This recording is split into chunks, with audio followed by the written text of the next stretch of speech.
Hello दोस्तों, कैसे हो आप सब।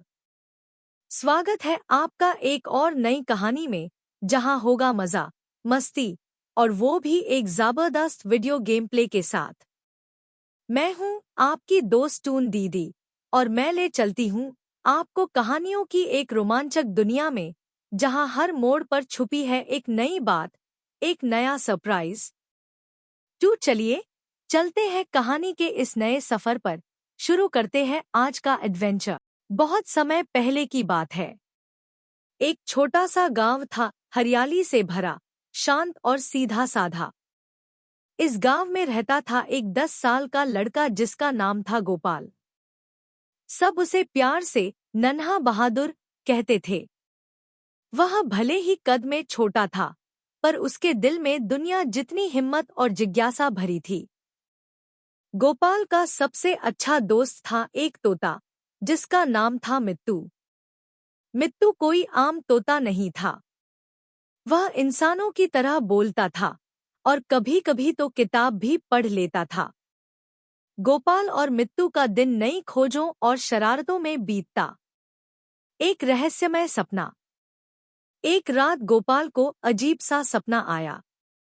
उसने देखा कि एक उड़ने वाला किला हवा में तैर रहा है, जिसके ऊपर सुनहरे अक्षरों में लिखा था, सच्चे दिलवालों का किला। लेकिन उस किले तक पहुंचने के लिए उसे 3 कठिन चुनौतियों से गुजरना होगा। सुबह होते ही गोपाल ने मित्तू को सपना बताया।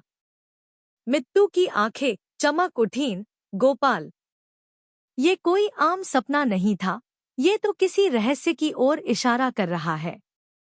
पहला पड़ाव, बुद्धि की परीक्षा। गोपाल और मित्तू अपनी छोटी सी थैली में खाना और पानी लेकर चल पड़े जंगल की ओर, जहां उन्हें पहला संकेत मिला। एक बड़ी गुफा के बाहर पत्थर पर कुछ लिखा था, जिसे मिले 3 दरवाजों में से सही एक, वहीं बने अगले मुकाम की ओर। अंदर जाने पर 3 दरवाजे थे, एक सोने का, एक चांदी का और एक लकड़ी का। मित्तू ने कहा, सोने और चांदी वाले तो दिखने में ही लालच पैदा करते हैं, मुझे तो लकड़ी वाला सही लगता है। गोपाल ने उसकी बात मानी और लकड़ी वाला दरवाजा खोला। अंदर एक सुंदर बगीचा था, जिसमें फूल खुद ब खुद रास्ता बना रहे थे। तुमने बुद्धि की परीक्षा पास की, एक चमकता हुआ दर्पण बोला। अब अगली चुनौती का सामना करो। दूसरा पड़ाव, साहस की परीक्षा। अब उन्हें जाना था काली नदी के पार, जहां पानी गहरा और बहाव तेज था। गोपाल थोड़ा घबराया, लेकिन तभी मित्तू बोला, डर से भागने वाले कभी उड़ते किले तक नहीं पहुंचते। पास ही एक पुरानी टूटी हुई नाव थी। गोपाल ने लकड़ियां जोड़कर उसे ठीक किया। दोनों ने साहस जुटाकर नदी पार की। बीच में नाव डगमगाई, पर गोपाल ने हिम्मत नहीं हारी और मित्तू ने उसका संतुलन बनाए रखा। जब वो किनारे पहुंचे, तो वहां एक पत्थर पर लिखा था, सच्चा बहादुर वही है जो डर के बावजूद आगे बढ़े। तीसरा पड़ाव, दिल की सच्चाई। तीसरे पड़ाव पर उन्हें मिला एक बूढ़ा आदमी, जो बहुत थका हुआ लग रहा था। उसने कहा, मेरे पास खाने को कुछ नहीं, क्या तुम अपना खाना मुझे दे सकते हो? गोपाल ने बिना सोचे अपनी थैली उसे दे दी। मित्तू भी थोड़ा परेशान हुआ, अब हम क्या खाएंगे? गोपाल मुस्कराया, अगर हम किसी की भूख मिटा सकते हैं, तो वो सबसे बड़ा भोजन है। तभी वह बूढ़ा आदमी अचानक चमकने लगा और एक परी में बदल गया।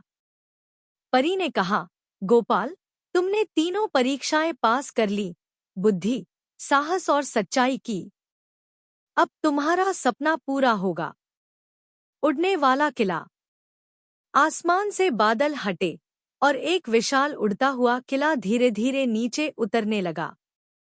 सुनहरे पंखों वाला वो किला जादुई था।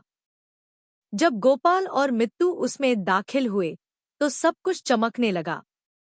वहां फूल गा रहे थे, दीवारें कहानियां सुना रही थी और हर कोने में खुशियां थी। परी ने कहा, यह किला सिर्फ उन्हीं के लिए खुलता है जिनका दिल सच्चा हो और जिनमें दूसरों की मदद करने का जज्बा हो। गांव की वापसी और संदेश। जब गोपाल वापस गांव लौटा तो किला आसमान में गायब हो गया। पर अब उसके पास थी ढेर सारी कहानियां और एक मिशन, हर बच्चे को सिखाना कि बुद्धि, साहस और सच्चाई से बड़ी कोई ताकत नहीं। गांव के लोग गोपाल की कहानियां सुनते और बच्चे उससे प्रेरणा लेते।